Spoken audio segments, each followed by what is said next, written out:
Departamento de Educação Religiosa da Igreja Batista em Brás Cubas vem fazendo um belo trabalho quando tem dado a nós a oportunidade, que começou no ano retrasado, se eu não me engano, quando nós revimos todas as doutrinas bíblicas.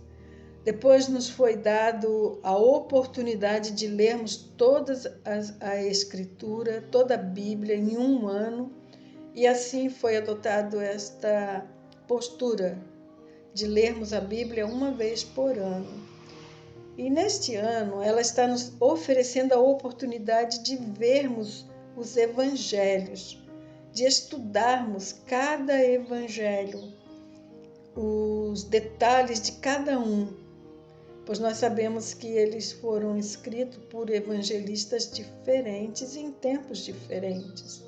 Alguns eram seguidores de Jesus, mas outros também não eram seguidores de Jesus. E nós estamos na temporada lendo e interpretando Marcos, nós da classe Talmidim.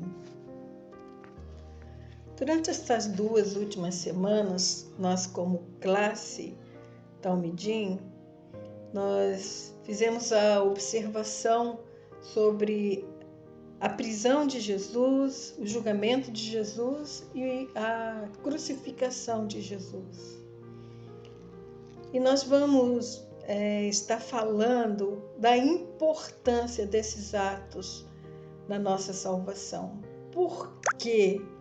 Jesus precisou passar por todo esse processo tão sofrido. Porque Jesus precisou passar por esse processo sozinho. Por quê? Você já pensou nisso? Você alguma vez já pensou?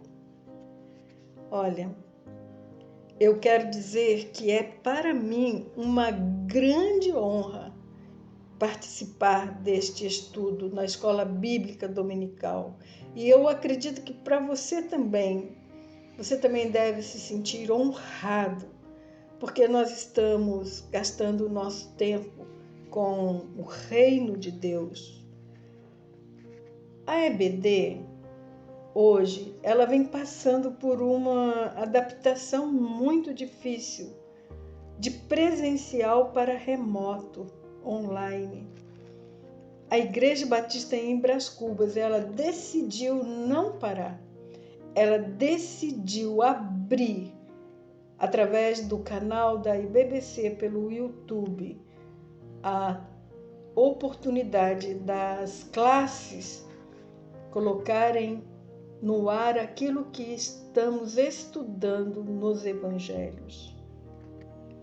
E nós estamos assim como igreja, no meio deste momento de pandemia, nós estamos podendo contribuir, levando o Evangelho de Jesus Cristo, o Filho de Deus, fazendo com que ele chegue aos lares e levando a salvação e a esperança para muitos. Eu também quero louvar a Deus pela disposição de cada irmão a ouvir os nossos áudios, as nossas ministrações pelo canal da IBBC.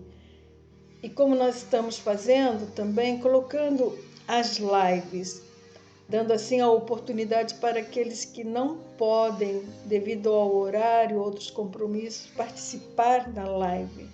Então, você tem a oportunidade de saber o que é que nós conversamos durante a nossa live. E como você pode perceber, na live passada, do dia 29, foi muito edificante, onde quase todos participaram, contribuindo assim com o enriquecimento dela. As lives, ela acontece toda terça-feira, às 20 horas, pelo Google Meet, onde nós temos nos aprofundado nos estudos da Palavra de Deus. é meu desejo, e eu acredito que é o desejo de cada um de vocês, que o nome de Jesus Cristo seja o único a ser glorificado e exaltado em cada vídeo editado e também postado. E que possamos, ao final de cada palestra, estarmos bem mais próximos e mais semelhantes ao nosso Salvador. E que possamos ter mais comunhão com Ele e servi-lo melhor. Vamos orar? Pai, quero te agradecer por esta oportunidade que o Senhor nos concede de podermos nos debruçar mais uma vez na sua palavra e ver tudo aquilo que o Senhor quis e quer nos ensinar através do Evangelho Marcos. Que a sua palavra encontre um lugar no nosso coração e que ela possa ficar guardada para que nós não pequemos contra ti, mas que nós possamos, à luz dela, sermos transformados à imagem de Jesus, sermos fiéis ao Evangelho de Jesus, que possamos guardar o modelo, o padrão e transmitir a homens e mulheres e jovens e crianças o Evangelho de Jesus, que nos traz não somente esperança de sermos melhores, de um mundo melhor, mas também da salvação. Eu te agradeço, Pai, em nome de Jesus. Amém. Eu andei estudando bastante e também ouvindo alguns vídeos que estão no canal do YouTube, e eu tive o privilégio de ouvir o pastor Leandro Lima, e ele tem uma série de conferências maravilhosa, e eu recomendo para vocês. É a série A Grande Batalha Escatológica. E vou compartilhar com vocês algumas coisas que ele nos disse e que vai nos edificar, que vai trazer mais luz para aquilo que nós estamos estudando através do Evangelho de Marcos. Muitas pessoas têm dificuldade em entender o livro do Apocalipse, não é verdade? E tem pessoas que até têm medo de ler o Apocalipse. Mas nós não precisamos nem ter medo e nem passarmos por esta dificuldade de entendimento. Porque a dificuldade do entendimento, ela vem porque nós conhecemos pouco o passado. Nós conhecemos pouco o Antigo Testamento. Por isso nós temos esta dificuldade. Mas eu prometo para você que se você continuar conosco, você vai entender o livro do Apocalipse e não terá mais medo de olhar para ele, estudando, porque você vai compreender cada detalhe, porque está ali, porque Deus colocou ali e porque colocou da forma como colocou. Vamos lá? Como os irmãos sabem, nos primeiros séculos da igreja cristã, especialmente no tempo dos pais da igreja, os famosos pais da igreja, a teoria sobre expiação mais aceita era aquela que dizia o quê? Que Cristo tinha feito o que na cruz, especificamente? Porque ele pagou um preço lá. Quanto a isso, todo mundo sabe. Cristo morreu para pagar um preço, uma dívida, ok? Dívida de quem? Nossa, pronto, ninguém tem dúvida disso. Ele morreu para pagar uma dívida, a nossa dívida. Mas a pergunta era, para quem? Para quem ele pagou esta dívida? Então, muitos dos pais da igreja, e a teologia medieval especialmente, desenvolveu a teoria do resgate pago a Satanás. Ou seja, que Satanás por ter usurpado poderes sobre a humanidade, uma vez que o pecado entrou no mundo por instrumentalidade dele, ele se tornou então uma espécie de credor do ser humano. E então manteve o ser humano, a humanidade, prisioneira, porque ele detinha esse poder de credor. Cristo então teve que vir e oferecer a Satanás um pagamento, um resgate. E desse modo então ele entrega a sua vida para Satanás como uma exigência de Satanás. Mas no meio da história, Jesus passa a perna no diabo, certo? Por quê? Porque ele faz a primeira parte. Ele paga o que Satanás exigiu. Ele morre. E então ele resgata o seu povo das garras de Satanás. Mas então, ele ressuscita. E é aí que ele passa a perna no diabo. Porque ele ressuscita e deixa o diabo sem nada.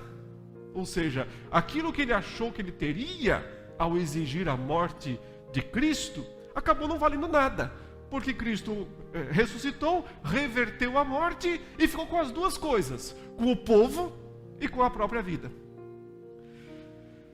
Essa teoria, eu não sei se de maneira intencional, mas está de uma forma interessantemente desenvolvida nas Crônicas de Nárnia, um livro que eu aprecio muito, gosto bastante dele, escritor especialmente. Mas, se você lembra, Aslan tem que morrer para satisfazer uma exigência da feiticeira branca. E então, ele está pagando um resgate a Satanás. Mas passa a perna na feiticeira depois, quando ele ressuscita, né? Porque havia alguma coisa ali sobre a mesa que a feiticeira não sabia.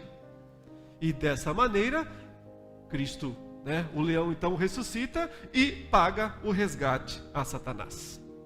Ora, é claro, os reformadores detestavam essa ideia.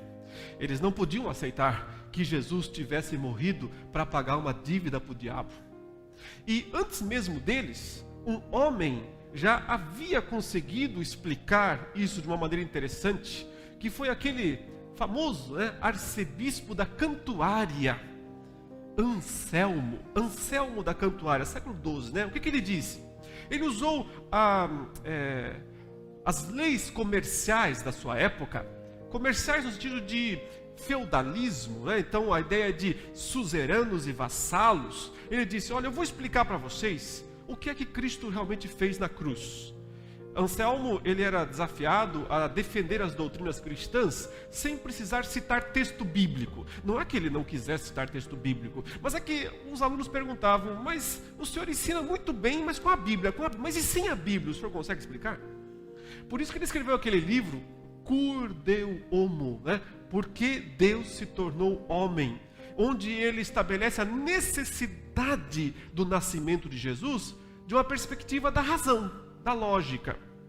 Ele não está ainda no patamar de Tomás de Aquino, anos mais tarde, que vai defender teologia natural. Não é esse o caminho. Anselmo ainda é muito mais bíblico nesse ponto, e ele é muito, inclusive, citado pelos reformadores. Mas deixa isso para lá. O importante aqui é que Anselmo disse o seguinte: Deus é o suzerano, o senhor feudal. Os seres humanos são os vassalos dele, porque ele fez uma aliança com eles. Os vassalos ofenderam o suzerano. Então eles têm que fazer reparação.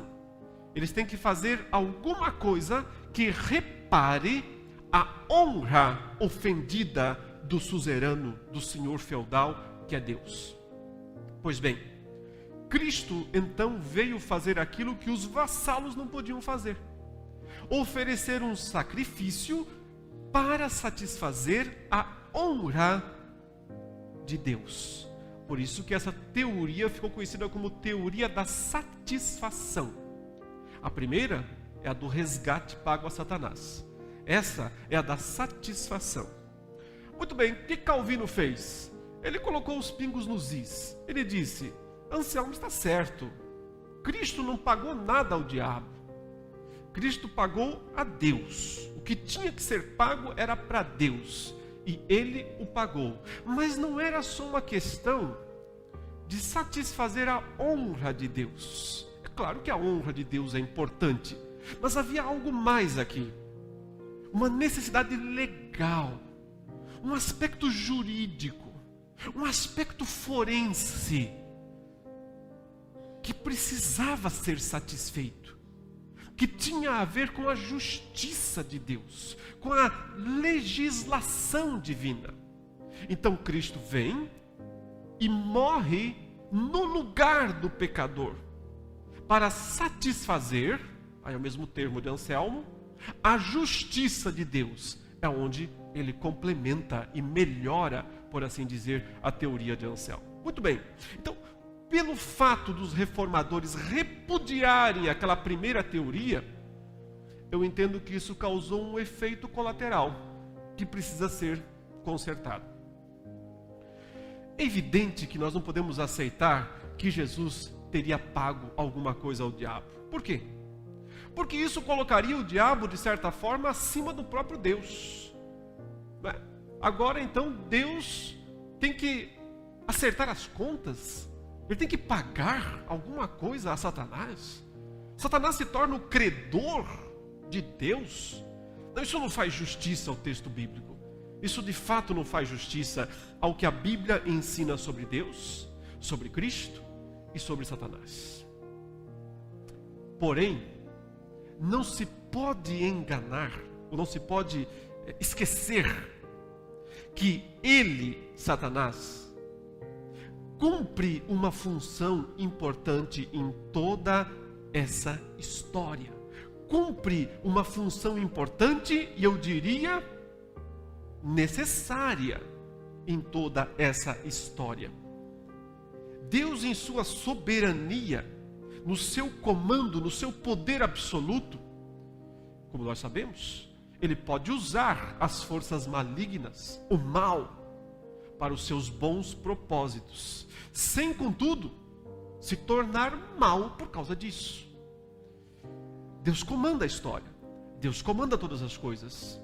E Satanás esteve, ele e seus anjos caídos, ele e seus demônios, no centro de toda essa história da justificação. A isso eu chamo de a grande batalha escatológica. Cristo veio sim para entrar numa disputa, numa batalha jurídica, legal, por legitimidade com os poderes das trevas. Ele teve que fazer isso. Isso foi necessário para que ele pudesse completar a obra da salvação e assim nos justificar perante o tribunal de Deus. Porque se existe um tribunal, então necessariamente há um juiz. E esse juiz é Deus. Se existe um tribunal, então necessariamente existem réus. E esses réus somos nós. Se existe um tribunal, existe um defensor, um advogado. E todo mundo sabe quem é esse advogado. É Jesus Cristo, o justo. É Jesus Cristo, o nosso advogado. Mas se existe um tribunal, se existem réus, se existe um juiz, se existe um defensor, está faltando quem nessa história? O acusador. Está faltando a pessoa do acusador.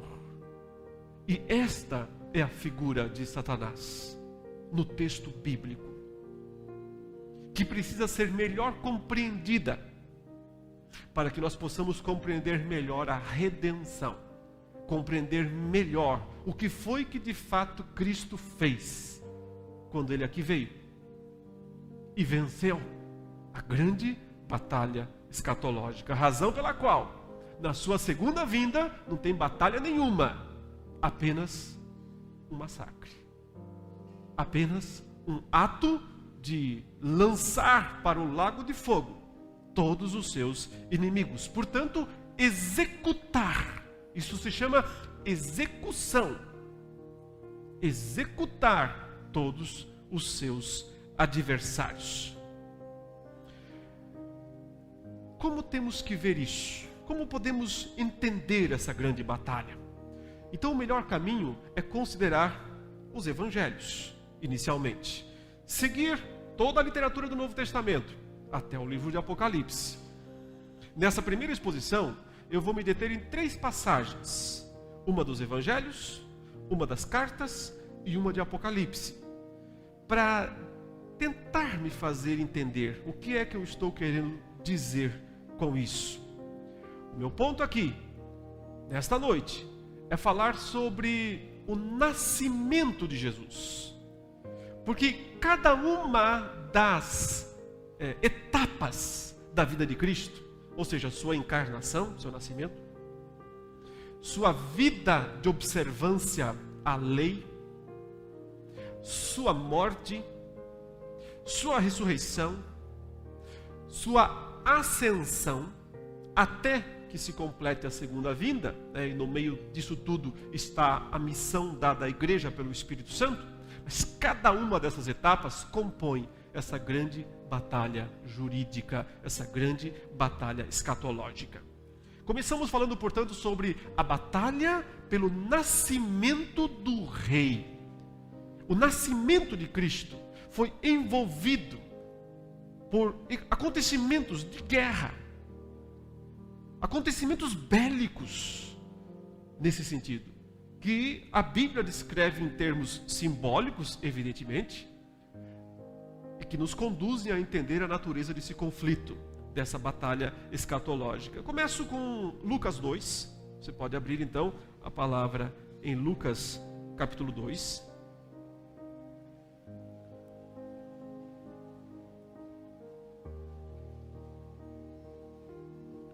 Naqueles dias foi publicado um decreto de César Augusto, convocando toda a população do império para recensear-se.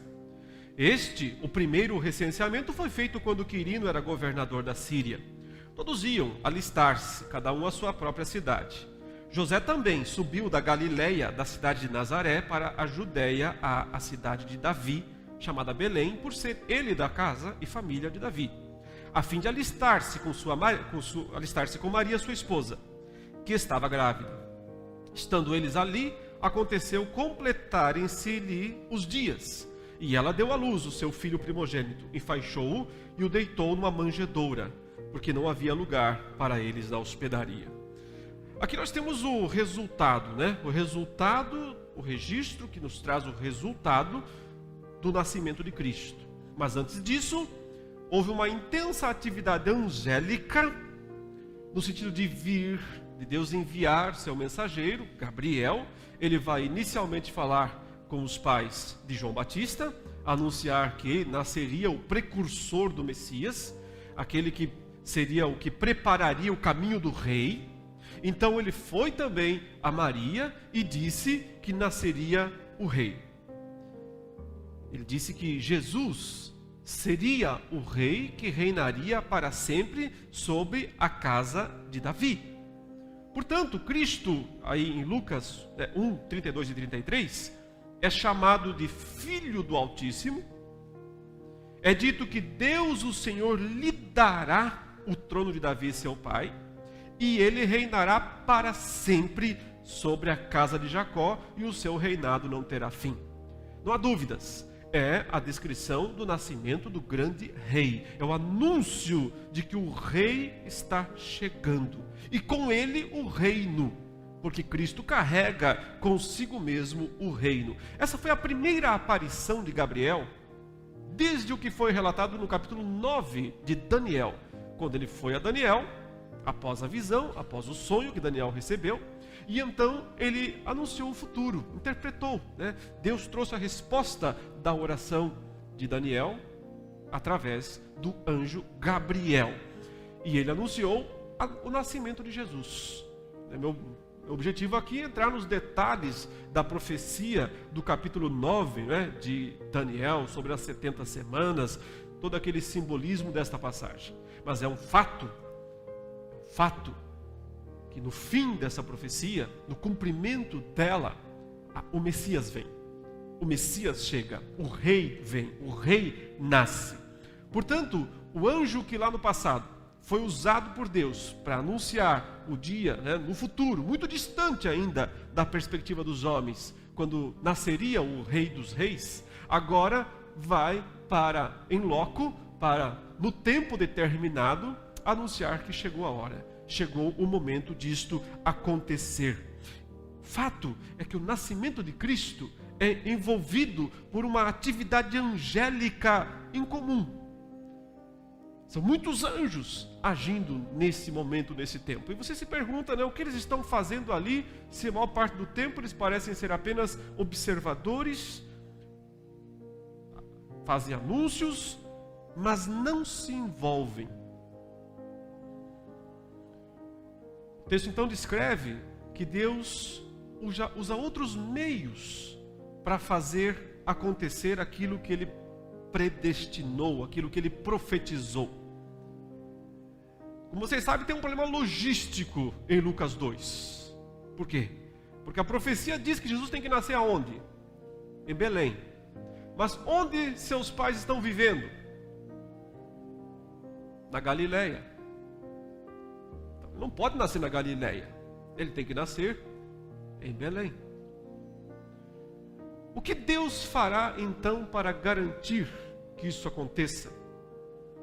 Ele podia ter colocado em Maria uma vontade de visitar algum parente lá em Belém ou alguma coisa, mas talvez ela não iria porque ela estava já grávida. Então Deus resolveu fazer uma coisa mais ampla. Ele usa o homem mais poderoso do seu tempo, o próprio imperador César Augusto, para que ele faça um decreto absolutamente louco, maluquice total, um recenseamento do império inteiro. Você imagina o tamanho disso. Ele quer saber, na verdade, qual é o tamanho do seu poder. Mas hoje em dia, quando se faz um censo, o governo faz o quê? Manda o recenseador até a sua casa, para que ele faça uma entrevista com você e você coloque suas informações, etc. O César Augusto disse, não, manda a pessoa até o recenseador. Então todo mundo tinha que ir para a sua cidade natal. Lucas localiza isso no tempo e no espaço. Foi nesse período, sob esse governador, sobre aquele, etc. É curioso isso. Deus está usando o poderio de um imperador ímpio, perverso, cruel, megalomaníaco, para que seu filho nasça em Belém. Ele coloca o mundo inteiro em movimento, para que apenas um casalzinho, lá de uma cidadezinha insignificante chamada Nazaré, uma mulher grávida, quase para dar à luz, possa fazer uma viagem de alguns dias. Hoje levaria só algumas horas, mas naquele tempo, evidentemente, para que ela possa dar à luz onde está determinado, onde está demarcado. Talvez por isso nós temos esses convidados ilustres aqui no nascimento de Jesus. Verso 8: havia naquela mesma região pastores que viviam nos campos e guardavam o seu rebanho durante as vigílias da noite. E um anjo do Senhor desceu aonde eles estavam, e a glória do Senhor brilhou ao redor deles, e ficaram tomados de grande temor. O anjo, porém, lhes disse: não temais, eis aqui vos trago boa nova de grande alegria, que o será para todo o povo, é que hoje vos nasceu, na cidade de Davi, ou seja, onde tinha que ser, o Salvador, que é Cristo o Senhor. Isto vos servirá de sinal: encontrareis uma criança envolta em faixas e deitada em manjedoura. E subitamente apareceu com o anjo uma multidão da milícia celestial, louvando a Deus e dizendo: glória a Deus nas maiores alturas e paz na terra entre os homens a quem Ele quer bem. Os convidados ilustres foram os pastores, mas apareceram uns caras aqui que aparentemente não estavam convidados. Os anjos, o que eles estão fazendo ali? A tradução, nesse ponto, ela não nos ajuda muito, porque os termos hoje em dia perderam o sentido, né? Quando a gente fala em milícia, você pensa em outra coisa, você pensa em grupos paramilitares ou coisa nesse sentido, né? Literalmente diz assim: e apareceram, que é plural, numerosos exércitos do céu. Não só um exército, um monte deles, vários deles, numerosos exércitos, não só um exército, numerosos exércitos, não um exército numeroso, mas vários exércitos numerosos, apareceram, estacionaram nas alturas e falaram algo que não é próprio de um exército: paz na terra.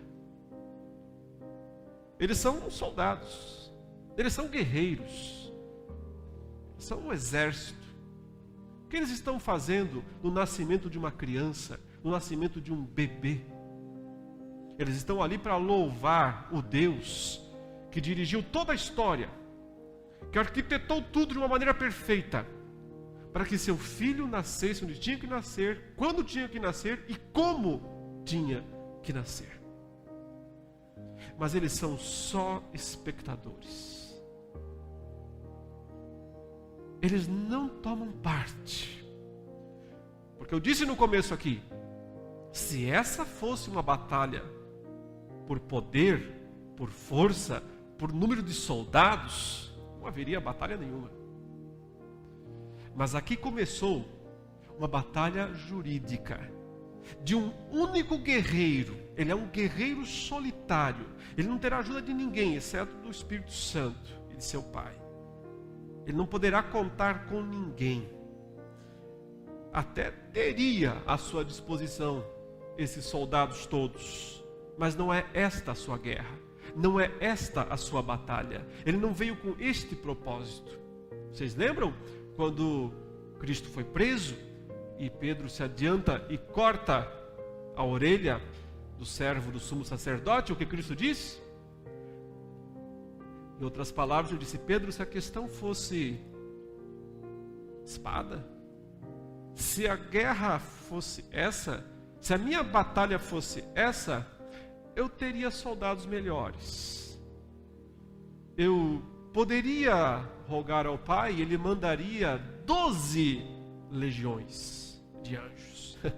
Cada legião tem entre 4 e 6 mil. Uma para cada um de vocês. Mas não era. O ponto aqui é, não é esta a sua guerra, não é esta a sua batalha, não é para isso que ele veio. Ele veio para uma guerra muito pior, muito mais difícil. E por isso ele tem que se submeter a nascer como um bebê humilde, numa manjedoura, ser posto numa estrebaria. Ele tem que se submeter a tudo, a todos os detalhes que a legislação de Deus exigiu. Ele precisa cumprir, e ele não pode falhar em nada. Ele tem que ser o que Israel não foi. Ele tem que cumprir tudo que Israel não cumpriu. Quando ele se apresenta para João Batista para ser batizado, João Batista diz assim: como assim? Eu é que tenho que ser batizado pelo Senhor, e o Senhor quer que eu o batize? Cristo diz o quê? Faça. Nos convém cumprir toda a justiça. Nos convém cumprir. Ele precisa cumprir toda a justiça. Ali provavelmente, na estrutura de Mateus, né? Ele está cumprindo todas as partes de Israel. Desde do Egito chamei meu filho, recapitulando em si mesmo a história de Israel. O seu batismo, na verdade, é a recapitulação da travessia do Mar Vermelho, onde os israelitas foram batizados na nuvem quanto no mar. É o modo de ele ser o novo Israel, dele cumprir todas as etapas, toda a justiça ele tem que cumprir para que ele possa derrotar o grande adversário, o grande opositor. Se essa passagem, que é histórica, não nos dá todos os detalhes dessa passagem, há uma outra que a complementa. E eu quero que você veja agora o texto de Apocalipse 12. Apocalipse capítulo 12. Aqui nós temos uma descrição apocalíptica, portanto simbólica, do nascimento de Cristo no meio de uma batalha, no contexto de uma guerra. João diz: viu-se grande sinal no céu, a saber, uma mulher vestida do sol, com a lua debaixo dos pés e uma coroa de 12 estrelas na cabeça, que, achando-se grávida, grita com as dores de parto, sofrendo tormentos para dar à luz. Essa é a primeira cena, portanto. Uma mulher grávida, com descrições específicas, cada uma delas é importante, de um lado do céu. Do outro lado, viu-se também outro sinal no céu. E eis um dragão grande, vermelho, com 7 cabeças, 10 chifres, e nas cabeças 7 diademas. A sua cauda arrastava a terça parte das estrelas do céu, as quais lançou para a terra. Então aqui está a outra figura, um dragão, cheio de atributos também, cheio de simbolismos todos importantes. Então 2 cenas grandiosas. Então temos a próxima, que é o fato, o evento em si. E o dragão se deteve em frente da mulher que estava para dar à luz, a fim de lhe devorar o filho quando nascesse. Aqui está, portanto, todo o suspense da passagem, todo o objetivo dessa batalha, desse confronto. Qual o propósito do grande inimigo? Devorar o filho quando nascesse. E o desfecho é bem ao estilo apocalíptico. Consegue colocar em 4, 5 palavras, embutir em 4, 5 palavras o significado que precisaríamos de livros para completar. Nasceu-lhe, pois, o filho varão, que há de reger as nações com cetro de ferro, e o seu filho foi arrebatado para Deus até ao seu trono. E assim o inimigo perdeu. Essa é a ideia. Desse modo ele sofreu a sua primeira derrota. Ela aconteceu no momento do nascimento de Jesus. O nascimento de Cristo é a primeira das derrotas jurídicas, escatológicas que Satanás passa, enfrenta, sofre. Quem é essa mulher, Então, várias teorias já foram feitas, já foram desenvolvidas para explicar quem é ela. Mas o simbolismo, as expressões aqui, não são difíceis de entender, se nós pensarmos biblicamente. Ou seja, se nós não sairmos da Bíblia para fora dela, como muitos fazem, Quando leem Apocalipse, eles leem o texto e viajam para o mundo, para tentar entender no mundo, na sociedade, e não vão entender nada. Mas se nós não sairmos da Bíblia, não sairmos do texto, nós vamos entender sem muita dificuldade.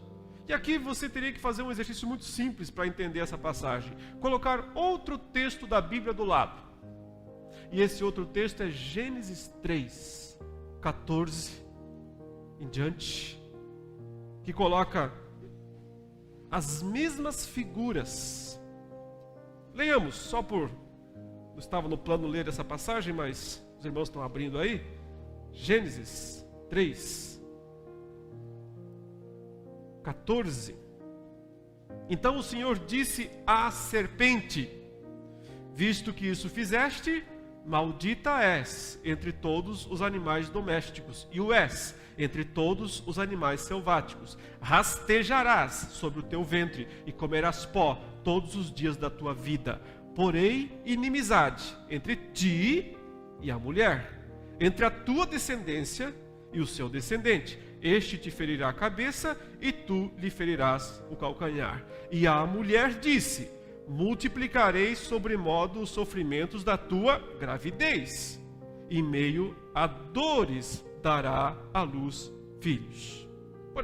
podemos parar agora. O que temos aqui, meus irmãos? Exatamente os mesmos personagens, a mesma situação, os mesmos temas teológicos. Aqui nós temos uma mulher, capítulo 3, lá nós temos uma mulher. Aqui nós temos uma serpente, lá nós temos um dragão, que João diz que é a antiga serpente, no mesmo capítulo 12, para ninguém ter dúvida. Trata-se da antiga serpente que se chama Diabo e Satanás, ele é o dragão. Aqui nós temos uma inimizade, um conflito entre esta mulher e esta serpente. Lá nós temos um conflito entre Satanás e a mulher. Aqui nós temos a promessa de um descendente desta mulher. Lá nós temos a vinda desse descendente. Aqui nós temos a promessa das dores de parto desta mulher. Lá ela está gritando com as dores para dar à luz. Apocalipse 12 é simplesmente se é que existe essa palavra, apocapsilização de Gênesis 3. Transformar Gênesis 3 num texto apocalíptico.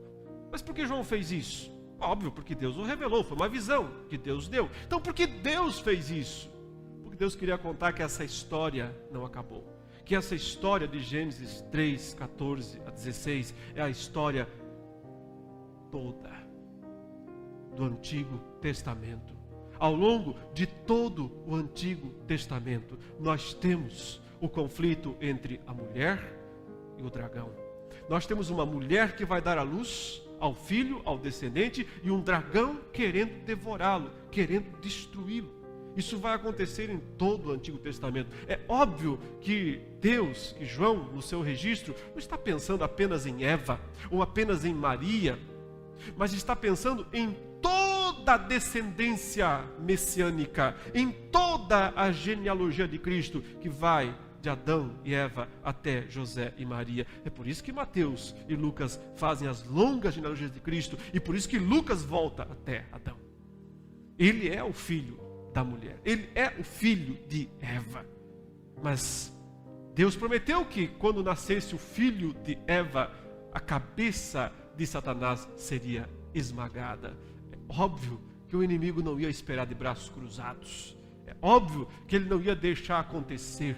Por isso que ao longo de todo o Antigo Testamento, o que nós temos é a descrição dos riscos, das aventuras, dos percalços da genealogia de Cristo, da história dos seus antecedentes, dos seus antepassados, e o modo como geração após geração essa descendência está em risco o tempo todo.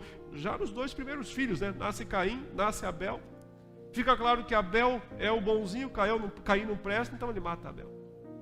Acabou? Encerrou a história, o dragão venceu. Mas Deus proporciona a Eva outro filho, Sete, e a descendência continua. Tempo depois, essas descendências estão mais uma vez corrompidas, e Deus faz vir o dilúvio. Acabou? Não vem descendente, mas Deus achou a Noé e disse: vem cá, Noé, constrói uma arca, põe a tua família dentro, põe um casal de animal também. Vamos continuar a história. Depois, Deus diz: são os semitas, o meu povo. Então, os semitas se corrompem, constroem a torre de Babel. Então Deus diz: Abraão, sai da tua terra, da tua parentela, e vai para a terra que eu te mostrarei. Chegou a hora de formar uma nação. É nesse momento, na história, que a mulher põe as roupas. Sol, lua e 12 estrelas. Sol, lua e 12 estrelas. Isso é uma referência a quê? Ao sonho de José. José sonhou e disse e viu que o sol, a lua e 11, por que 11? Porque ele não podia se prostrar para ele mesmo, né? Ele é a 12ª estrela, né? E 11 estrelas se prostravam para ele. É o núcleo da família de Jacó, é Israel. É quando a mulher se torna Israel. Ela é antes de Israel. Israel não é ela somente, ela vem desde Eva. A descendência prometida, a genealogia de Cristo Mas num dado momento, a mulher está vestida com o sol, com a lua e com as 12 estrelas. E Israel é, no Antigo Testamento, descrito, ou descrita como uma mulher grávida, a esposa de Yahvé, muitas vezes infiel. Mas Deus nunca a abandonou, a disciplinou muitas vezes, mas manteve o seu projeto, o seu plano. O exílio não foi, de certa forma, pôr um fim a isso. Ele arranca a mulher inteira e leva para a Babilônia, só para fazê-la voltar 70 anos depois, para continuar a história. Cada geração. Por que há tantas mulheres estéreis na descendência prometida? Nunca é fácil. Sempre é complicado. É isso que João está dizendo. O dragão se deteve diante da mulher para devorar o filho. Ou seja, todas as intenções satânicas em relação a Jesus são homicidas. Por isso Cristo disse, ele foi isso desde o começo. Homicida. Mas o verdadeiro homem que ele quer matar é Cristo. Que ele quer devorar é aquele que pode esmagar sua cabeça. Mas ele perdeu, porque Cristo nasceu, e ao nascer, impôs sobre ele a primeira das grandes derrotas que ele teria que sofrer. O que é essa descrição aqui, do dragão querendo devorar, se não uma maneira de João contar aos seus leitores? Vocês não lembram o que aconteceu em Belém? Não lembram quando os magos vieram? Foram lá. O que Herodes mandou fazer? Mandou matar todos os meninos com menos de 2 anos. Mas o filho tinha sido arrebatado, tinha sido tirado das garras dele, para que depois Deus pudesse dizer, do Egito chamei meu filho, igual Israel. Satanás não é muito criativo, ele repete as mesmas táticas. Isso não aconteceu exatamente nos dias de Faraó e Moisés? Faraó não decidiu exterminar os israelitas, diminuí-los pelo menos, e manda matar os recém-nascidos? Mas o Deus que controla a história fez o quê? Colocou um bebê num cesto e colocou no mar, no rio Nilo, e foi parar justamente na filha de Faraó. Quem criou o libertador do povo? O próprio dragão. O próprio dragão. O instrumento dele é usado para levar o plano de Deus aos seus cumprimentos. Deus que controla a história não tem imprevistos, não tem percalços. Ele não lida com variáveis. Ele não faz malabarismos com os eventos. Ele é soberano. Ele conduz o mundo aos seus propósitos. Nasceu-lhe, pois, um filho varão. E o seu filho foi arrebatado até o seu trono, até o trono de Deus. Aqui, como eu disse, há um encurtamento, um achatamento da vida de Cristo, destacando o começo e o fim, a vinda e a volta. O nasceu encarnou-se, foi arrebatado do trono, ascendeu aos céus, subiu aos céus, ascensão, E o que está no meio disso? Viveu, morreu, ressuscitou. São essas etapas todas que Cristo passou e venceu, para que pudesse derrotar Satanás. Agora uma passagem nas epístolas para finalizar essa primeira exposição. Você pode abrir lá em Gálatas, capítulo 4.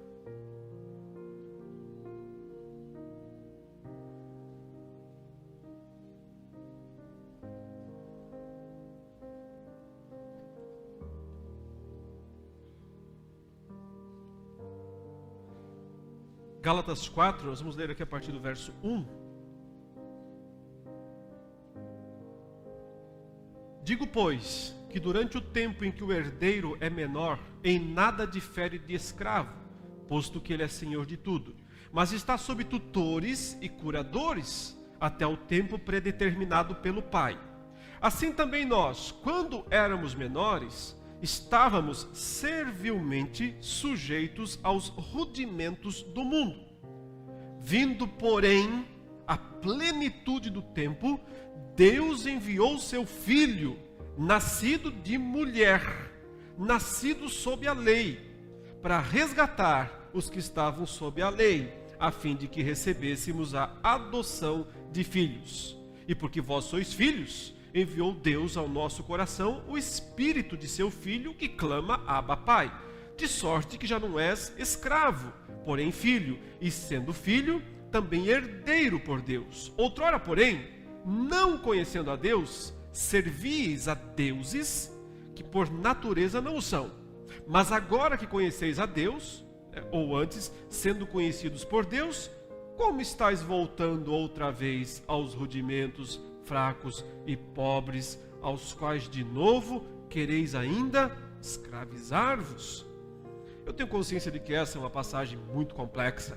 Eu não tenho propósito nessa noite de explicar todos os detalhes aqui.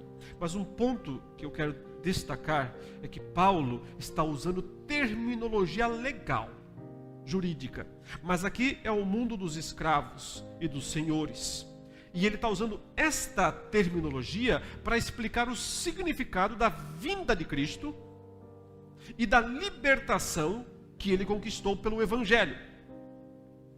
Paulo tem em mente os dois povos o tempo todo aqui, os judeus e os gentios. E ele está mostrando como ambos os grupos, tanto de judeus como de gentios, foram alcançados pelo poder do Evangelho de Cristo. Primeiramente, no capítulo 3, ele fala mais dos judeus e os chama de descendentes de Abraão e que, portanto, tinham direito técnico às promessas de Deus. Paulo, entretanto, explica que até que o Messias viesse, o povo judeu estava numa situação de menoridade legal, menor de idade, ou seja, sob a tutela de curadores, a tutela sobre um tutor. Quem era esse tutor? A norma da lei, a lei. Paulo diz que como menor de idade, a situação de alguém não é muito diferente da de um escravo. Pode ser o filho do dono, mas é menor, não tem acesso, não pode governar a casa, não pode administrar nada. Então, de certa maneira, um escravo, muitas vezes, naqueles tempos, podia ter mais autoridade sobre os bens do patrão do que o próprio filho, quando o patrão, o pai, outorgava ao escravo o direito de administrar aquele lar. De maneira que, muitas vezes, os escravos eram tutores e curadores de senhores, enquanto eles eram menores. A pergunta é: quem são esses tutores e curadores que mantinham, ele diz aqui, o povo judeu num estado de escravidão? E não só os judeus, porque os gentios também estavam sob um estágio de escravidão. Mas ele parece dizer que eram outros tutores e curadores que mantinham o povo gentil, os estrangeiros, sob escravidão. Como eu disse, parece que o tutor, o aio do povo judeu é a lei. Mas o gentil não tinha lei nesse sentido. Podia ter a norma da lei impressa no coração, mas não objetivamente, não formalmente, não a legislação mosaica a seu dispor. Então não poderia ser esta lei que mantinha o gentil nesse estágio de menoridade legal. Então quem eram? Aparentemente no verso 3, Paulo agora no capítulo 4 está dizendo quem eram. Ele diz: assim também nós, falando do povo gentil, ele se inclui como se fosse gentil. Quando éramos menores, estávamos servilmente sujeitos aos rudimentos do mundo. Portanto, aqui estão os senhores, Aqui estão os tutores e curadores dos gentios. Ele diz, os rudimentos do mundo. A que ele se refere? Ele se refere aqui, aparentemente, a uma mescla de coisas. Sim, a palavra dá a ideia de algo rudimentar. Porém, se você pegar qualquer léxico grego e buscar o significado da palavra lá no mundo greco-romano, você vai encontrar algo como elementos que compõem o universo criado, incluindo corpos celestes, forças sobrenaturais que governam aspectos da criação. Esse era o conceito do termo grego que está por trás da tradução da palavra rudimentos nesta passagem. Ele estava falando provavelmente daqueles deuses, os deuses gregos romanos. Na verdade, ele menciona eles no verso 8. Ele diz, vocês serviam a deuses que por natureza não o são. Deuses, ou seja, os deuses, as idolatrias, as obras, não só os deuses romanos lá, Apolo, Poseidon, mas a própria natureza, a própria criação. Por isso que ele vai falar que eles estão querendo voltar a uma vida anterior, onde eles observavam essas superstições, essas coisas dos dias, dos meses, dos anos, das estações, seguindo muito o calendário idolátrico daqueles dias. Isso para nós aqui não é tão importante nos estendermos, mas observe que Cristo veio para realizar duas coisas, o texto está dizendo, uma para os judeus, outra para os gentios. Ele veio para libertá-los dos seus senhores. E esses senhores aqui, pelo termo rudimentos, nós podemos pensar em quem estava por trás daquelas ações, daqueles deuses, né? Paulo diz que eram demônios mesmo. Que as coisas sacrificadas aos ídolos, na verdade, são sacrificadas a demônios. Os poderes mundanos, os poderes desta era decaída. Cristo veio para destroná-los, para derrubá-los dessas posições. O texto diz, vindo porém a plenitude do tempo, que a ideia aqui é da ampulheta, cheia de grãozinhos de areia, foi pingando outro. Quando pingou o último grãozinho de areia, o tempo ficou pleno, o Cronos ficou pleno. Então, só quando caiu o último grãozinho de areia, Cristo nasceu. Ele só nasceu quando tudo foi cumprido. Por isso, na plenitude do tempo, Deus enviou o seu Filho, nascido de mulher. Essa expressão é muito importante na passagem. Nascido de mulher.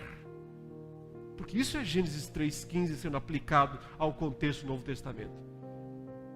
A mulher foi prometido que teria um filho, um descendente, que esmagaria a cabeça do grande inimigo. Então ele vem, nascido de mulher, e ele acrescenta, nascido sob a lei.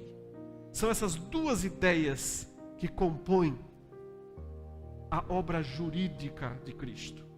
Ele vem para fazer algo pelos gentios, ele vem para fazer algo pelos judeus. Ele pode resgatar ambos os grupos através do seu nascimento. Essas duas expressões, portanto, resumem todos os objetivos da vinda de Jesus ao mundo, tanto para os judeus como para a humanidade em geral. A expressão nascido da mulher aponta para aquela obra mais ampla de Jesus, de ser o antigo prometido que vem para esmagar a cabeça do inimigo. Mas também Cristo vem para uma coisa mais específica, por isso ele nasceu sob a lei. E aqui está todo o aspecto jurídico da sua batalha escatológica. Sendo obediente à lei, finalmente Cristo poderia resgatar os que estavam sob a lei. Não resgatar os que estavam sob Satanás, mas estavam sob a lei. Aqui nós podemos entender a real relação entre um e outro. Satanás não é o dono da raça humana. Ele não é aquele que detém os créditos. Ele é um oportunista.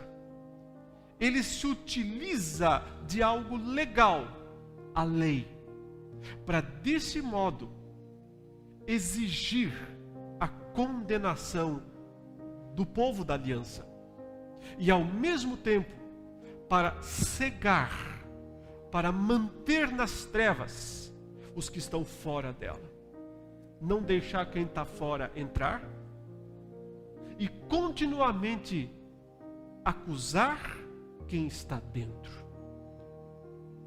Cristo veio para caçar esses dois direitos dele, de ser o enganador das nações e de ser o acusador dos nossos irmãos. Até aqui, meus irmãos, eu só estabeleci as bases. Nas próximas palestras é que eu pretendo desenvolver isso com mais profundidade, para que nós possamos entender o que de fato foi a obra de acusador e de enganador de Satanás e o modo como Cristo o venceu. Então, para nós entendermos o futuro, e Apocalipse é futuro, é um livro escatológico, nós precisamos entender muito, mas muito bem mesmo, o passado. E o passado está registrado no Antigo Testamento. Quantas vezes você já leu o Antigo Testamento? Se você nunca leu, eu te convido, comece a ler e você terá mais luz no Novo Testamento, porque o Antigo Testamento é o Novo Testamento encoberto e o Novo Testamento ele é o Antigo Testamento descoberto. Logo, um complementa o outro e um dá mais luz para a compreensão um do outro. Entenderam? Nós sempre ouvimos algumas pessoas falarem de uma grande batalha final, não é verdade? Mas se nós olharmos para o Apocalipse, capítulo 19, nós não vamos ver ali uma batalha final. Nós vamos ver ali um grande massacre, porque nós veremos o Rei dos Reis esmagando, literalmente, os seus inimigos. Nós vemos através dos tempos o inimigo, Satanás, sempre tentando vencer Deus, frustrar os planos de Deus. Os inimigos de Deus, do reino de Deus, no capítulo 17, eles até tentam lutar contra o seu Criador. Mas o que nós temos a dizer? Nós temos a dizer o seguinte, que é uma tentativa frustrante, porque é uma batalha desigual. Se nós olharmos para as Escrituras, nós vamos ver que em alguma parte dela é mencionado que foram lançados do céu 1/3 dos anjos, mas ficaram 2/3, e nós sabemos que 2/3 é muito mais do que 1/3, não é verdade? Então, só aí nós já vemos que a batalha é desigual. E também nós sabemos que não há a possibilidade da criatura vencer o seu Criador. Então, quando nós lermos o capítulo 19, não veja ali uma batalha, veja ali um grande massacre, porque o Rei dos Reis, o Senhor dos Senhores, é vencedor. Ele já chegou ali vencedor, e nós vamos ver nesta palestra que ele é vencedor e como ele se tornou vencedor. Mas será porque Jesus é vencedor? Será porque ele Jesus Cristo é o Todo-Poderoso? Será porque Jesus Cristo é o Filho de Deus? Se for, então nós reconhecemos que não haverá uma batalha final, mas sim um grande massacre. Tessalonicenses também fala desse massacre. Mas talvez você pergunte, de onde vem toda essa força? Por que Jesus Cristo é vencedor? Então eu te convido a prestar bastante atenção daqui para frente, porque, como já disse, precisamos entender muito bem o passado para compreender o futuro. Pede para Deus abrir os seus olhos espirituais, para quando você ler a palavra dele, quando você ler a Bíblia, você possa ver com clareza que a verdadeira batalha já foi vencida pelo Filho do Homem. Jesus, Filho de Deus, mas quando ele se referiu a si próprio, no Evangelho de Marcos, ele se referiu como o Filho do Homem, e foi o Filho do Homem quem venceu esta batalha. Por que será? Quando Cristo Jesus veio aqui pela primeira vez, naqueles dias foi a batalha no sentido de luta. Foi ali que ele venceu. Ali houve sim vencedor e perdedor. Sim, naqueles dias houve uma batalha onde houve sangue derramado, quando nosso Senhor e Salvador derramou o seu próprio sangue lá na cruz. Foi derramado por nós. Mas a ênfase principal não é de um exército enfrentando um outro exército, mas trata-se de uma batalha jurídica. Por isso, falamos ou lemos sobre o julgamento de Jesus. Julgamento acontece num fórum, não é verdade? Aonde tem o juiz, aonde tem o advogado, aonde tem o réu e aonde também tem o acusador. É nesse cenário que acontece esta batalha. É uma batalha que trata das questões legais, que trata de questões legítimas. Muitas vezes nós ouvimos falar de justificação.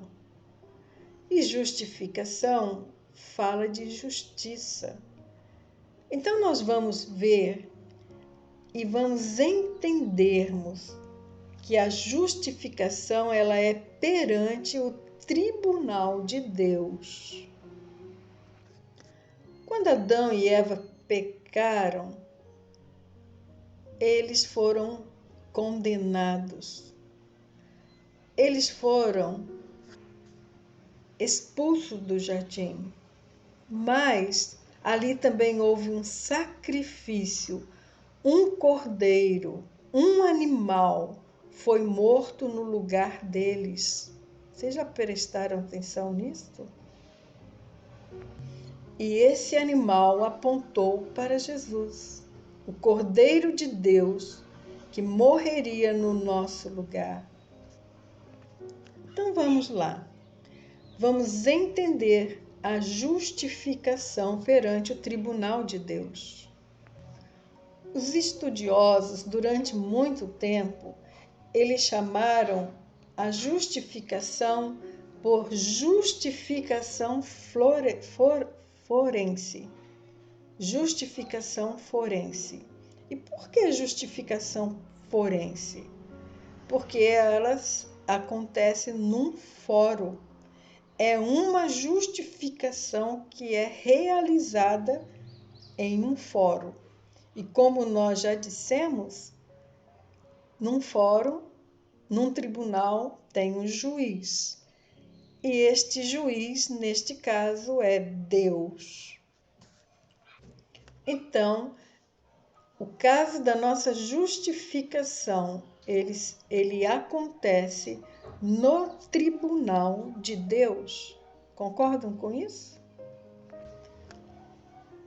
Nós temos dito em outras ocasiões que Jesus Cristo morreu para satisfazer a justiça de Deus e a santidade de Deus. Mas quando nós falamos satisfazer a justiça de Deus, isto acontece num fórum e aconteceu em um fórum, no tribunal de Deus. Então, isso quer dizer que Jesus realmente precisou ser preso, julgado e crucificado, porque só assim a sua morte nos justificaria perante o tribunal de Deus. Por isso, Deus nos declara justo, embora ainda sejamos pecadores. Olha o que Martinho Lutero disse. Lutero disse o seguinte: nós somos simultaneamente justos e pecadores. Que obra linda, né, irmãos? Que Jesus conquistou por nós lá na cruz. Justo, porque Deus nos fez a declaração de que nós somos justificados pela fé, e pecadores, porque ainda nós cometemos pecados. Ou melhor, como eu gosto de dizer, ações pecaminosas. Pecado é ter nascido separado de Deus, e as ações pecaminosas são a consequência de termos nascido separados de Deus. Nós não estamos inventando nem criando nada sobre este assunto, pode ter certeza disso, pois ele vem sendo apresentado ao mundo desde os tempos eternos, desde quando Deus começou a anunciar a salvação ao mundo, mas ela foi percebida pelos puritanos, pelos reformadores, e eles elaboraram muito bem essa defesa. Na antiguidade, principalmente, foi ensinado pelos pais da igreja que Jesus Cristo expiou os nossos pecados na cruz. Expiação é pagar o preço, e sabemos que Jesus Cristo pagou o preço, não é mesmo? Mas então vem uma pergunta. Pagou? Pagou para quem? Você alguma vez já pensou nisso? Você alguma vez já fez essa pergunta? Pagou para quem? Para quem nós éramos devedores? Foi desenvolvida a ideia, muito tempo atrás, da teoria do resgate que foi pago para Satanás. Mas nós éramos devedores de Satanás? Deus era devedor de Satanás para alguma coisa ser pago para ele? Vamos entender. É fascinante estudar, né, irmãos? Porque é uma big de uma aventura no conhecimento. E nós vemos que Anselmo da Cantuária, um homem lá do século XII, ele usou para nos informar, para nos ensinar. Ele usou da sua época as leis do feudalismo para explicar o que foi que Jesus Cristo fez lá naquela cruz. O que é que realmente Jesus veio fazer aqui neste mundo? Então Anselmo, ele usa a lei da época para explicar. E ele disse que Deus, ele é o Senhor feudal. Que nós, os homens, somos os seus vassalos, porque Deus fez uma aliança com eles. E os vassalos ofenderam o suzerano, que é Deus, o Senhor feudal. Então, nós, os vassalos, ofendemos foi ao Senhor Deus. Então, os vassalos têm que fazer reparação. Eles têm que fazer algo para reparar a honra do suzerano. Concordam com isso? Sim. Algo precisa ser feito para reparar a honra do Senhor, nosso Deus. A honra do Senhor. Então, olha que maravilha. Jesus Cristo veio fazer aquilo que os vassalos não podiam fazer. Jesus Cristo veio para reparar a honra do suzerano. Ele veio para oferecer um sacrifício para a reparação da honra do nosso Deus. Com o sacrifício de Jesus na cruz, ele pôde satisfazer o Senhor Deus, até porque foi o justo pelos injustos, e assim nasce a teoria da satisfação. Mas há outra coisa tão importante tanto quanto satisfazer a honra de Deus. Havia uma necessidade legal, um aspecto jurídico, percebem? Pois a lei havia sido desrespeitada. Qual lei? Não coma do fruto da árvore do conhecimento do bem e do mal. Então a lei ali foi desrespeitada.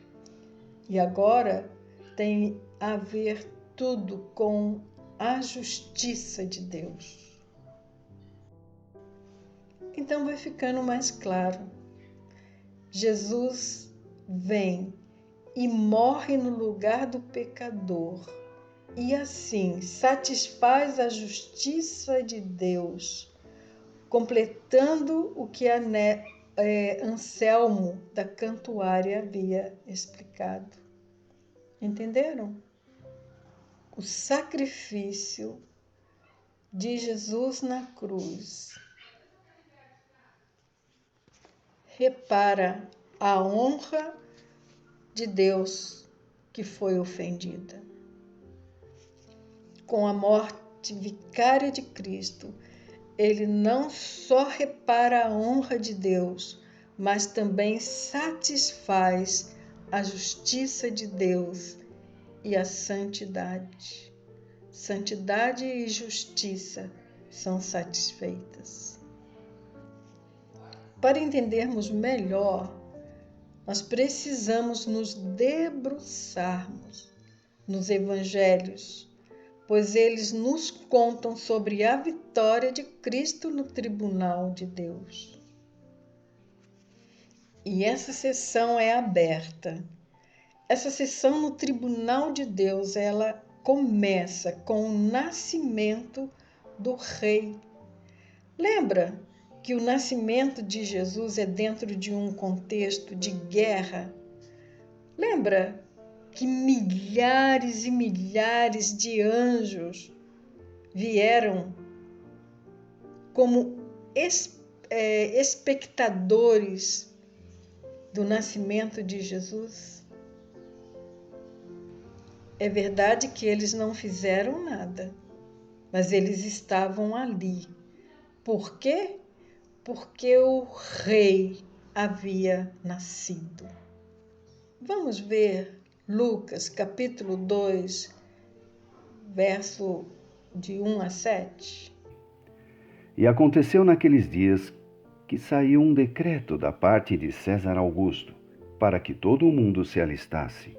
Este primeiro alistamento foi feito sendo Quirino, presidente da Síria.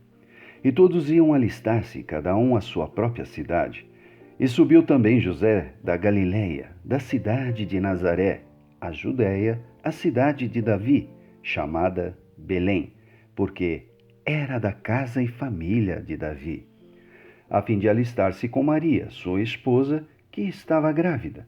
E aconteceu que, estando eles ali, se cumpriram os dias em que ela havia de dar à luz. E deu à luz a seu filho primogênito, e envolveu-o em panos, e deitou-se numa manjedoura, porque não havia lugar para eles na estalagem. Mas no verso 13, Lucas relata: então de repente apareceu junto ao anjo grande multidão da milícia celestial. Milícia fala de guerra, não? E ele continua dizendo, louvando a Deus, dizendo: glória a Deus nas alturas e paz na terra entre os homens de boa vontade. Você já ouviu alguma vez um soldado vir trazer boas novas de paz? Sempre que vemos um soldado, pensamos em uma batalha, em uma guerra, não é verdade? Mas aqui está uma milícia celestial anunciando pacificamente o nascimento do rei. Eu vou pedir para o Alexandre fazer a leitura para a gente de Lucas 2, de 1 a 7, e também os versos 31 e 32. Por favor, Alexandre. E aconteceu naqueles dias que saiu um decreto da parte de César Augusto, para que todo o mundo se alistasse. Este primeiro alistamento foi feito sendo Quirino, presidente da Síria. E todos iam alistar-se, cada um à sua própria cidade. E subiu também José da Galiléia, da cidade de Nazaré, a Judéia, a cidade de Davi, chamada Belém, porque era da casa e família de Davi, a fim de alistar-se com Maria, sua esposa, que estava grávida. E aconteceu que, estando eles ali, se cumpriram os dias em que ela havia de dar à luz. E deu à luz a seu filho primogênito, e envolveu-o em panos, e deitou-se numa manjedoura, porque não havia lugar para eles na estalagem. Lucas 1, 31 a 32. E eis que em teu ventre conceberás e darás à luz um filho, e pôr-lhe-ás o nome de Jesus. Este será grande e será chamado Filho do Altíssimo, e o Senhor Deus lhe dará o trono de Davi, seu pai. Nós vimos que Jesus foi, sim, um guerreiro solitário. Ele não podia contar com a ajuda de ninguém, a não ser do Espírito Santo. Mas sabíamos ou tivemos a oportunidade de saber pelas Escrituras que ele tinha um exército numeroso. Lembra lá na sua prisão, quando Pedro tentou impedir que ele fosse preso? Ele disse que poderia pedir para Deus 12 legiões de anjos. E aqui no versículo 13, disse que uma grande multidão da milícia celestial estava ali. Então Jesus tinha esses guerreiros, mas ele estava solitário nesta batalha. No tribunal de Cristo, no tribunal de Deus, melhor dizendo, Jesus, ele era o réu. No nosso lugar, e ele estava lá, sozinho, a não ser com a companhia do Espírito Santo de Deus. Vimos na sua prisão que ele se apresentou como o Nazareno, que ele não fugiu, mas que ele disse que era ele e que ele estava ali. E para que se cumprisse as Escrituras, ele pediu também para que liberasse os que estavam com ele. Jesus tinha que cumprir toda a lei de Deus. Ele não podia falhar em absolutamente nada, nada. Ele tinha que ser o que Adão não foi. Ele tinha que ser o que Israel não foi. Ele tinha que ser o que eu e o que você não fomos. Sim, Jesus tinha que cumprir toda a lei de Deus. Ele não podia falhar em absolutamente nada. Depois do seu nascimento, nós vimos o seu batismo. E ele disse para João que ele precisava ser batizado por João para que se cumprisse a justiça, para que se cumprisse toda a justiça. Como no seu nascimento de uma mulher, Jesus cumpre Gênesis 3,15, pois Deus disse que da semente da mulher nasceria aquele que esmagaria a cabeça da serpente. Lembram-se disso? Mas também cumpre as exigências da lei quando ele foi obediente à lei, pois só assim Cristo poderia resgatar aqueles que estavam sob o domínio da lei. Ah, irmãos, meu amigo, saiba que Satanás não é dono da raça humana, em absoluto. Quem criou o homem foi Deus. Mas Satanás, ele é um oportunista quando ele se utiliza de algo que é legal, que é a lei, para exigir a condenação do homem e também exigir a condenação do povo da aliança, porque eles infringiram a lei. Então, Satanás, ele está sempre usando da oportunidade de algo legal que a própria lei lhe concede para exigir a condenação do ser humano perante Deus. No livro de Jó está registrado que ele sempre vai à presença de Deus para acusar o homem. Lembram disso? Além de condenar, ele também, ao mesmo tempo, ele cega o entendimento do ser humano, o entendimento do homem, para mantê-lo em trevas, para que eles possam ficar fora do alcance da aliança, para que possa não compreender o teor da aliança de Deus com o homem. E assim ele vai impedindo as pessoas de entrarem em aliança com Deus e também vai manter a acusação daqueles que já estão desfrutando da aliança com Deus. E aí nós vamos entendendo que Jesus Cristo veio para cessar, para caçar estes dois direitos de Satanás. Qual?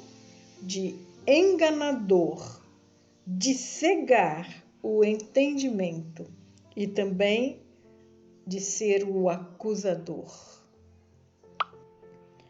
Você alguma vez já pensou que desde os tempos antigos, Satanás sempre fez de tudo para frustrar os planos de Deus para a nossa salvação?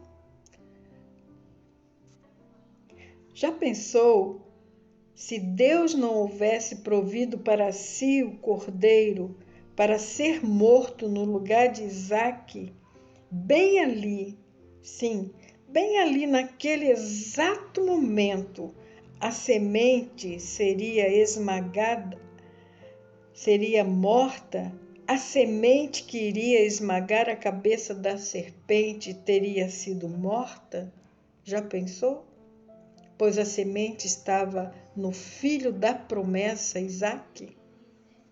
Se nós observarmos toda a história no Antigo Testamento, todos os fatos ali registrados, nós veremos que Satanás, ele sempre esteve procurando uma oportunidade, uma maneira para aniquilar a semente messiânica, a semente que iria esmagar a sua cabeça. Ah, meu irmão, ah, minha irmã, ah, meu amigo, minha amiga, eu convido você para irmos um pouco mais além, um pouco mais distante nesta tão bela história de amor que se desenrolou em um campo de batalha. Parece que amor e luta sempre estão juntos, não é verdade? Aqui também uma batalha espiritual. A questão desta guerra, como nós já vimos, não é força, nem poder, nem número de exército, como nós já vimos. Pois o exército de Jesus Cristo é muito mais numeroso. Como também já falamos, embora Satanás tenha 1/3 dos anjos, Jesus tem 2/3. E isso faz com que o seu exército seja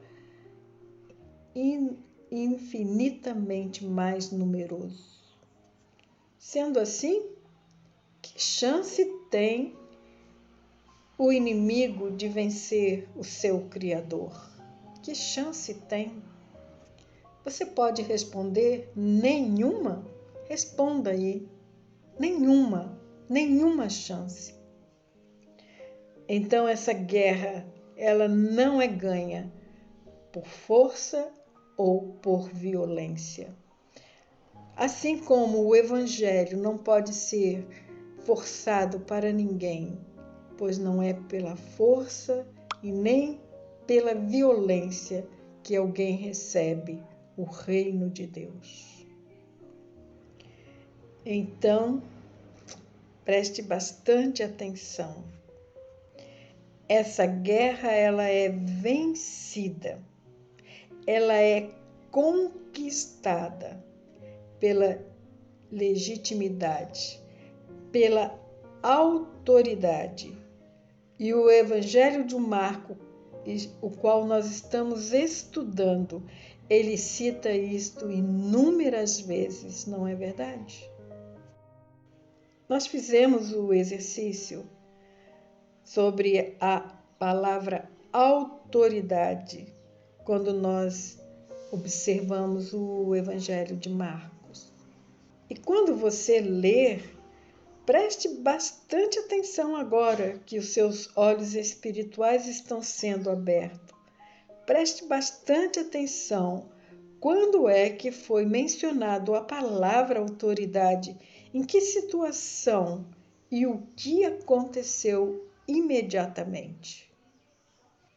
Pois isso é crucial para entendermos o que Cristo veio fazer aqui na Terra.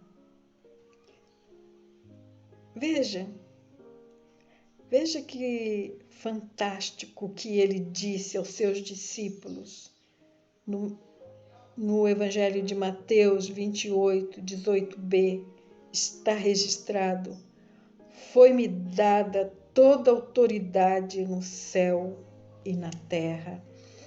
foi-me dada toda a autoridade. Esse foi o resultado da sua vitória. Foi isso que ele veio buscar. Jesus Cristo, ele veio conquistar essa autoridade. Não é maravilhoso, irmãos? Não foi tomada, foi conquistada. Desde o seu primeiro momento aqui na Terra. Podemos até dizer que desde a sua concepção pelo Espírito Santo e por toda a sua vida entre os homens, foi para isso que ele veio, para conquistar toda a autoridade, para poder implantar o reino redentivo de Deus em toda a terra. Nós sabemos pelas Escrituras que Jesus Cristo, ele sempre foi rei, certo? No sentido de criador e também no céu. Mas aqui na terra, essa autoridade e o título de rei precisava ser conquistado. Então, esse título de rei, sim, precisava ser conquistado de um modo legítimo. E o que é isso? É que a lei deveria reconhecê-lo e declará-lo rei legítimo. Lembra do que estava escrito lá na sua cruz?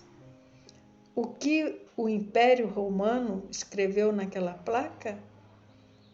Jesus foi reconhecido pela autoridade da época como rei, rei dos judeus.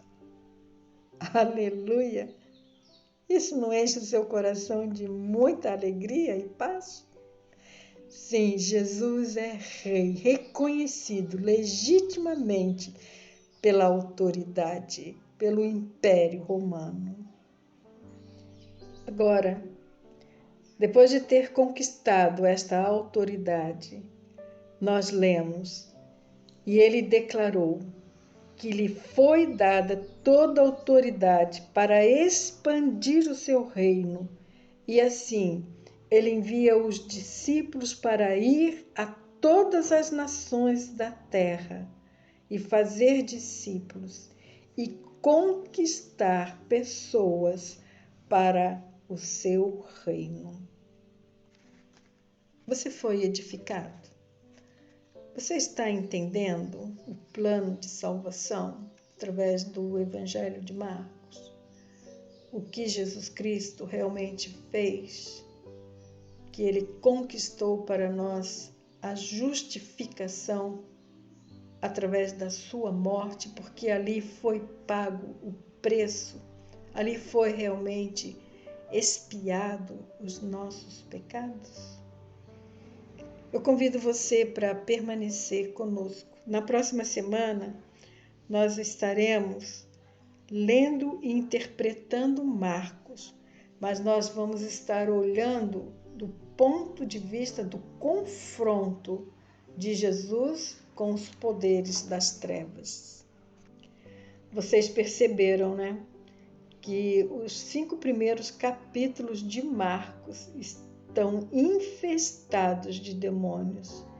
Eles aparecem ali em muitas situações, em muitas curas, e foram realizadas muitas expulsões de demônios.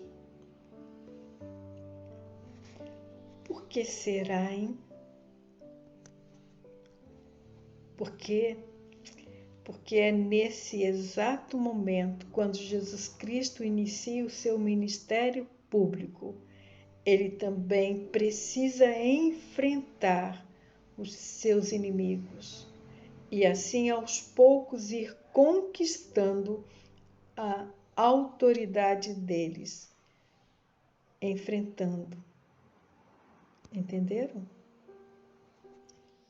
Porque quando ele completar a sua obra, sim, quando ele completar, quando ele disser a frase histórica ou a palavra crucial, tetelestai, está consumado, está completa a obra. Sim, tudo aquilo que o Senhor designou para que eu fizesse está feito.